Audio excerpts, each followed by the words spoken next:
The risk is too much if you're relatively new to retiring or about to. Ah! All right, so I just got done reading an article. Oh, there it is. From Market Watch, all right, and they're showing that we just missed the biggest inverted yield curve ever. So basically, what they're saying is we were about 90 basis points. The 2-year Treasury was 90 basis points above the yield on the 10-year Treasury. All right, so we take what we do is we look at the basically most bonds goes like this. So the shorter term the bonds, the less interest rate. You're rewarded for locking up your money. You're going to require more of a yield to lock up your money. So you have a 2% bond, a 3% bond, and a 4% bond. That's how it usually works. The shorter term, the less interest you're going to have. It's just that simple. If you're going to say, I'm going to loan you my money for a longer amount of time, I need to be rewarded for that risk. So I'm going to charge a higher interest rate. Now we got the exact opposite. Now it's what do they say? It's a 90 basis points difference. So it's basically 3.6 is on the 10-year Treasury, and I guess 4.5 on the 2-year. So it's exact opposite what would be. That's the inverted yield curve at 90 bips, 90 basis points. All right. So we go to 90 basis points. All right. On 3.66 is what the current 10-year Treasury is. The record was in 1981, I think they said, which was we had about 97 basis points. 10-year Treasury back then was roughly 18 or so. We'll say 18%. All right. So what people aren't realizing is, we just dodged the worst inverted yield curve ever. Oh, no, we did not, my friends. Because this is nominal. You got to look at logged. If you look at log, you say 90 basis points on 3.66 of the 10-year Treasury. That is 25%. The inverted yield curve is 25% of the 10-year Treasury right now. 90 basis points is what the higher interest rate is above the 10-year Treasury. The 10-year Treasury is at 3.66. That means 90 basis points into 3.66 is about 25%. That is the inverted yield curve, is the equivalent of a quarter of the entirety of the 10-year Treasury. You look at 1981, 97 basis points on 18% is about 5% of 10-year. Significantly higher risk, 5 times the risk if inverted yield curve are signs of recession. Significantly higher risk. Now, I'm not one of these guys that say inverted yield curve equals recession. We don't know that. I think there's something to be said here. Something stinks in freaking Denmark. Oh boy, this guy won't. I just let you out. I just let you in. Hold on a second. I gotta see what I can do. Will you come? All right. I guess they're gonna stay. All right. Come on, guys.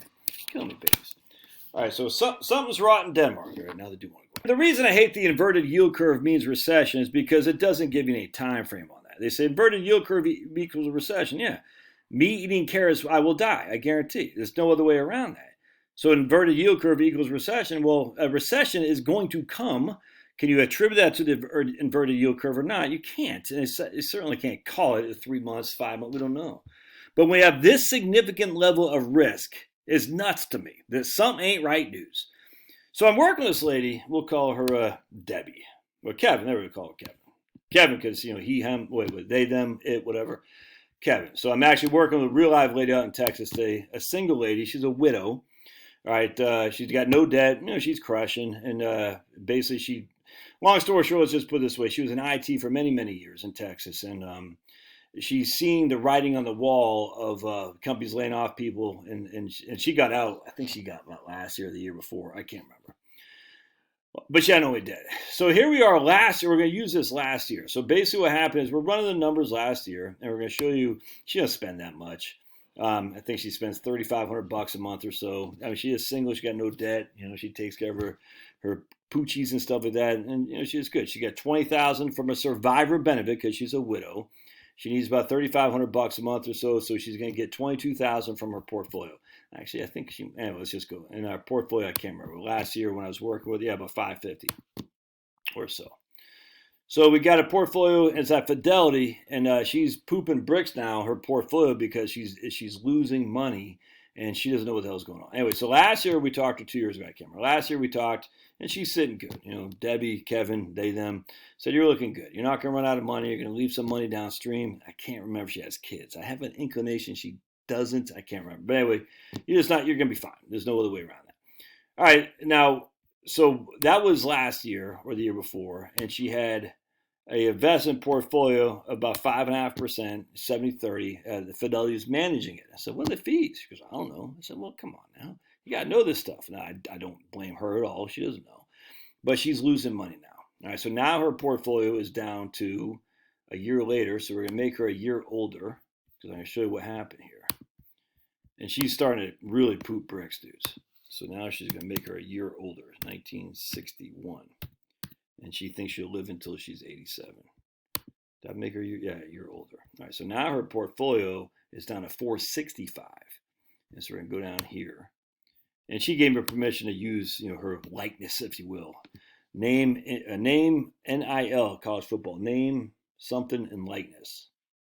Name, image, and likeness. So for Debbie, we're going to use name, image, and likeness. So we're going to say this is now, she's to 90,000. Let's see. So she'll be that. So 300, 165. We'll say 165. All right. So a year into her retirement, she's down to 465. She has a little bit more than that, actually. Actually, she has about 20,000 cash. So we'll just say 180 right here, roughly. All right. Good. Anyway, so she's down to 180. All right. All right. So now, where she's a year older, what's her goal? What's she looking like right now? Now she's looking at 76%. So now we're getting a little bit worrisome. Let's make her expenditures a little bit more because I think she said she has to replace her car. So now she's down to 38%. It wasn't that much, but I just want to use that for an example. She's not going to spend $4,000 a month for the rest of her life, but she did have a new car goal for another 5 years or so. I think it was 3 years is what it was. So that's not quite. This is over dramatic in terms of her spending, but I just want. Let's just leave it back there. It's fine. We'll just leave it $3,500.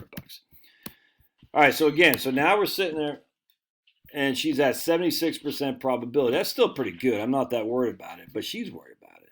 She's worried.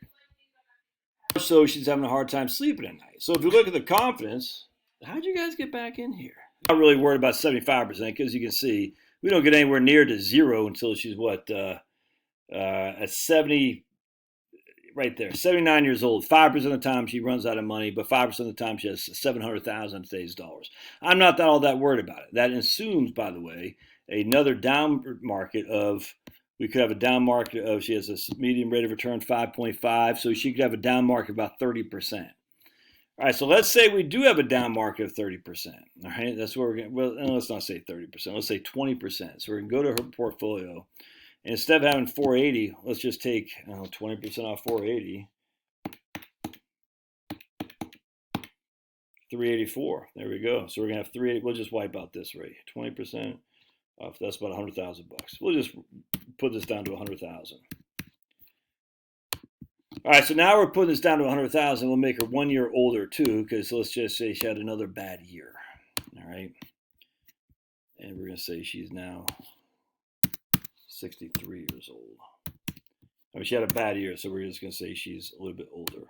Pick her 60. There we go. All right, so she has one less year to live, but still, she's down 20%. Ooh, now that's bothersome right there. And again, the reason that's bothersome is because she still retains this downside risk right here.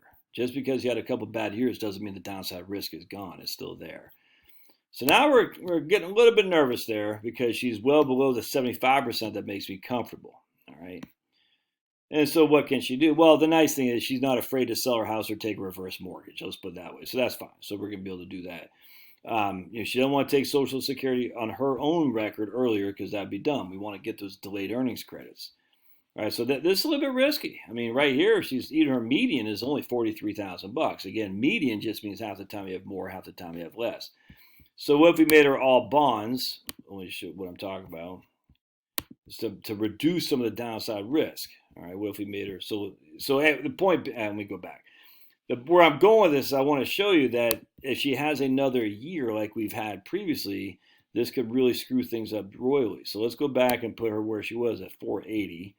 So we're going to give her an extra 80,000 schmackers here. There we go. And we're going to make her change her back to 62. All right, 1961, Krakow. There we go. And let's just double check.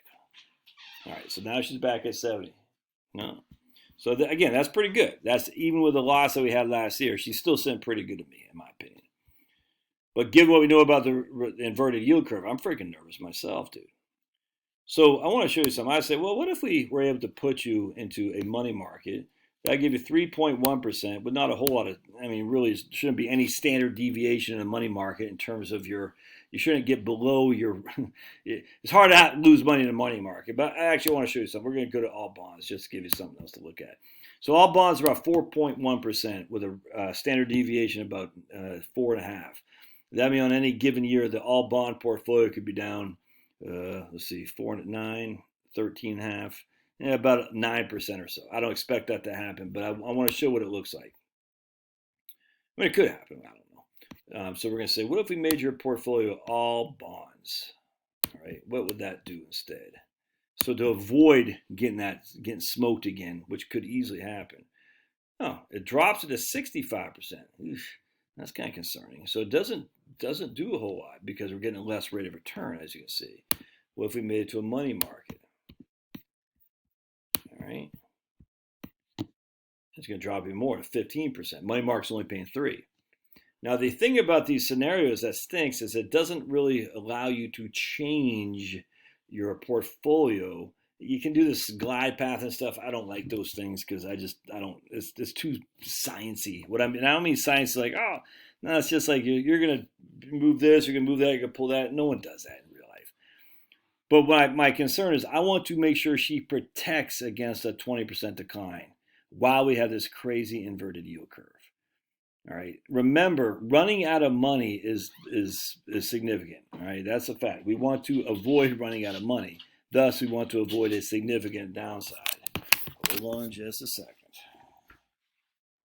I know. I love you too. Come on. You can come in. No, you don't want. What's going on? So we want to avoid getting a significant down market in the beginning of your retirement. So what do we do? Well, turns out she lives in Sulphur Springs, Texas, someplace around there. I don't know the exact town she lives. And we looked at a credit union. So I just typed in, I'll show what I did. And now this lady's having a hard time sleeping at night. So this isn't good because the markets are not out of the woods anywhere. We might even be on a dead cat bounce right now. So the market fell, came up, a couple of days. I don't know. We don't know. So I typed in community banks because I looked at her bank and her bank ain't paying crap. So I typed in community banks near Silver Spring, Texas, where she lives. And they have this Red River Federal Credit Union. I said, okay. I said, let's look at Red River Federal Credit Union. And I said, let's take a look at rates. So savings rates. Now remember, credit unions they don't pay tax on their income. We are subsidizing them, we the taxpayer. Which means they should be able to give you a hell of a lot better rate than a regular bank because they don't have to pay tax on their net income. All right.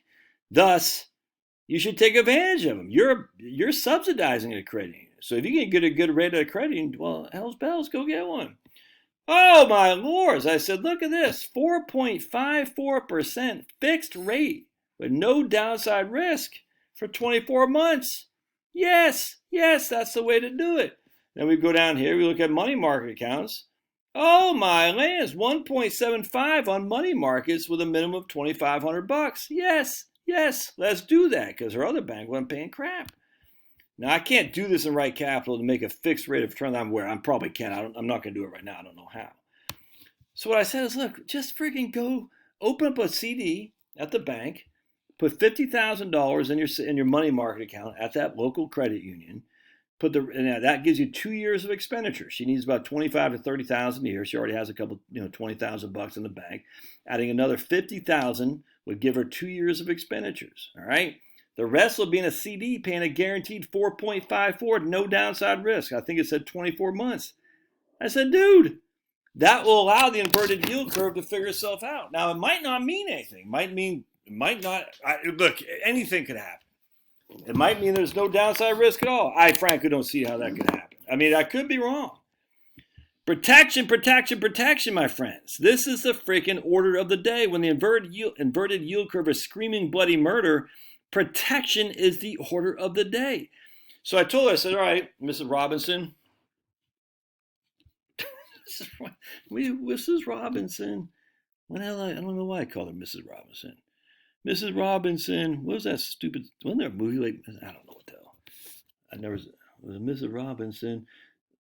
Who sang that song? Hello, Mrs. Robinson. I mean, this lady's not that much older than me, so I don't know what I'm talking about. I never met her, just on the software thing. Hey, long story short, she's what, 61? I said 62, something like that.